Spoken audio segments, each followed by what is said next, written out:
Lors de son premier conseil des ministres tenu le 28 mai 2026 à Cotonou, le président béninois Raoul de Wadani a fixé les priorités de son mandat 2026-2033, notamment la lutte contre l'extrême pauvreté, la réduction des disparités régionales et le renforcement de la sécurité. Le président Wadani a également rappelé à ses ministres que leur mission relève d'un service rendu à la nation. Son gouvernement compte 24 membres, dont 7 issus de l'équipe de son prédécesseur Patrice Talon.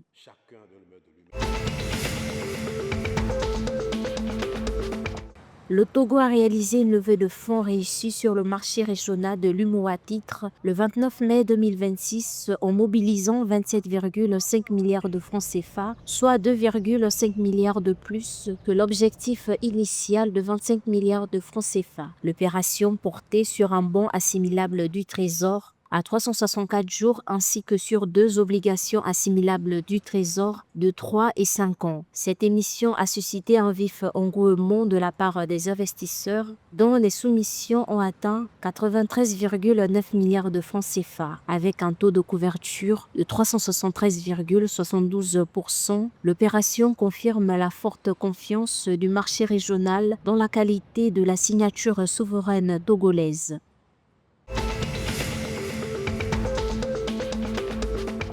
Le Ghana a enregistré une forte hausse des investissements directs étrangers IDE en 2025, atteignant 2,6 milliards de dollars contre 617,61 millions de dollars en 2024. Ces investissements proviennent de 253 projets portés principalement par les nouveaux projets du Centre de promotion des investissements du Ghana, ainsi que par les secteurs pétroliers et des zones franches.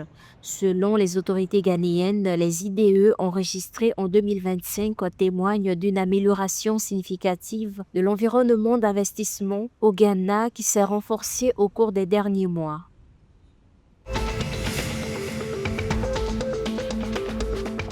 Opposant historique devenu président du Sénégal en 2000, Maître Abdoulaye Wade a célébré son 100e anniversaire le 29 mai 2026. Figure majeure de l'opposition depuis les années 1970, il a longtemps échoué à plusieurs élections avant de remporter la présidentielle de 2000 face à Abdou Diouf, mettant fin à 4 décennies de pouvoir socialiste. Battu en 2012 par Macky Sall, il a quitté le pouvoir après 12 ans de gouvernance, marquant une étape importante dans la vie démocratique sénégalaise.